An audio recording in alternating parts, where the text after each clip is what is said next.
A Pleasant Day. Another example of literary pieces in different genres. Historical fiction, The Other Boleyn Girl, a film. About the director. Justin Chadwick was born in December 6, 1968, is an English actor and television and film director. He's directed episodes of EastEnders, Biker Grove, The Bill, Spooks, and Red Cap before directing 9 of the 15 episodes of the miniseries Bleak House, which was broadcast by the BBC in the UK and by PBS in the United States as part of its masterpiece theater series. Chadwick was nominated for the Primetime Emmy Award for Outstanding Directing for a Miniseries, Movie, or Dramatic Special, the Royal Television Society Award for Breakout Performance Behind the Scenes, and the BAFTA Award for Best Direction for Bleak House, which was the Best Drama Serial winner in the British Academy Television Awards in 2006. About the screenplay writer. Peter Julian Robin Morgan, CBE, born in the 10th of April 1963, is a British screenwriter and playwright. Morgan is best known for his work on stage and film and television. He is known as the playwright behind the Audience and the Frost Nixon, and the playwright behind the screenwriter of The Queen in 2006, Frost Nixon in 2008, The Dam United 2009, and Rush in 2013. He is also known for writing the television films The Deal in 2003, Long for 2006, and The Special Relationship in 2009. He currently serves as the creator and writer for the Netflix series The Crown in 2016 up to present. In 2008, Morgan was ranked number 28 in the Telegraph's list of the 100 most powerful people in British culture. In February 2017, he was awarded a British Film Institute Fellowship. About the literary piece, The Other Boleyn Girl is a 2008 historical romantic drama film directed by Justin Chadwick. The screenplay by Peter Morgan was adapted from Philippa Gregory's 2001 novel of the same name.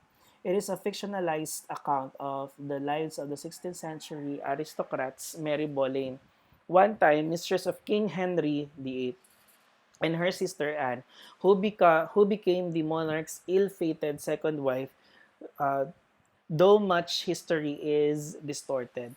Production studio BBC Films also owns the rights to adapt the sequel novel, The Boleyn Inheritance, which tells the story of Anne of Cleves, Catherine Howard, and Jane Parker. About the plot.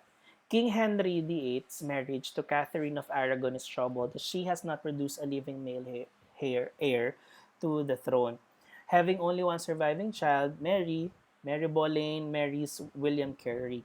After the festivities, Thomas Howard, Duke of Norfolk, and his brother-in-law Thomas Boleyn plan to install Boleyn's eldest daughter, Anne Boleyn, as the king's mistress with the hope that Anne will bear him a son and that she'll be able to improve her family's wealth and status.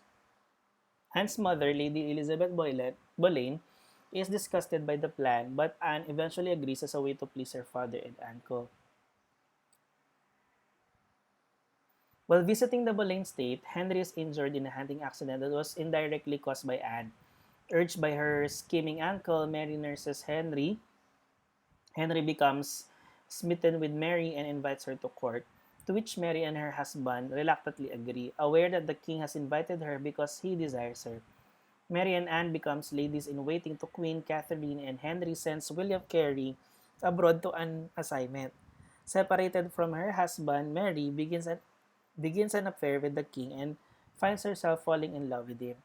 Anne secretly marries the nobleman, Henry Percy, although he is already betrothed to Lady Mary Talbot. Anne confides in her brother, George Boleyn, about the marriage. Overjoyed, George proceeds to tell Mary. Fearing Anne will run the Boleyn family by marrying such a prominent earl without the king's consent, Mary alerts her father and uncle. They confront Anne for um, forcibly annul the marriage and exile her to France.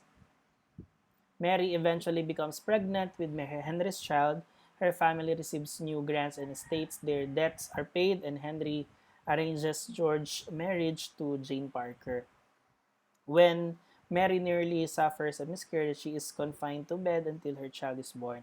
Norfolk recalls Anne to England and is tasked to keep Henry's attention from wandering to another rival while Mary is confined, believing that Mary had her exiled to increase her own status. Anne gets back at her by successfully winning Henry over when Mary gives birth to a son. Henry, Carey, Thomas, and Norfolk are overjoyed, but the celebration is short-lived as Anne tells Henry that the baby is born a bastard and that for her to accept his advances, he must stop talking to Mary.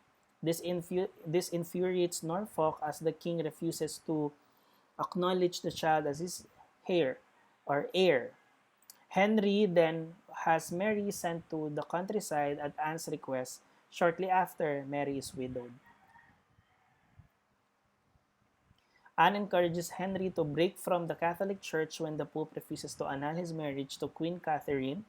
Henry succumbs to Anne's demands, declares himself supreme head of the Church of England, and gets Cardinal Thomas Wolsey to annul the marriage. Having fulfilled Anne's requests, Henry comes to Anne's room but she refuses to have sex with him until they are married. In a fit of rage, he rapes her. A pregnant Anne marries Henry to please her family and becomes Queen of England. As a wife, Henry slowly starts despising her, and as a queen, she is hated by the public, being deemed a witch. Despite the birth of a healthy daughter, Elizabeth, Henry blames Anne for not producing son and begins courting Jane Seymour in secret. After Anne suffers the miscarriage of a son, she begs her brother George to have sex with her to replace the child she lost for fear of being passed over by Henry and burned as a witch.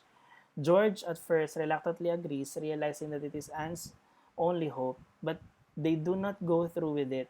However, George's neglected wife Jane, under orders from Norfolk to spy on Anne, witnesses enough of their encounter to become suspicious. She reports what she has seen, and both Anne and George are arrested. The two are found guilty and sentenced to death for treason, adultery, and incest. Distraught by the news of the execution of George, his mother disowns her husband and brother, vowing never to forgive them for what their greed has done to her children.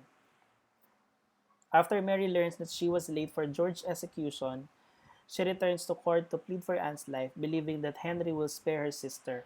She lives to see her Anne right before the scheduled execution. Anne asks Mary to take care of her daughter Elizabeth if anything should happen to her. Mary watches from the crowd as Anne makes her final speech, waiting for the execution to be cancelled as Henry promised. A letter from Henry is given to Mary warning her not to come to his court anymore, and implicitly revealing his decision to execute Anne after all. A shocked Mary is forced to watch as Anne is executed, and afterwards immediately takes the baby Elizabeth away out of court. The ending of the film reveals that Thomas Boleyn died in disgrace 2 years after the deaths of Anne and George. Norfolk would eventually be imprisoned, and the next three generations of his family are executed for treason in their turn.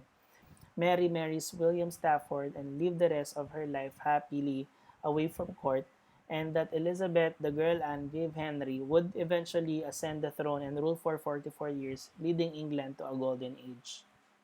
That's all, and thank you.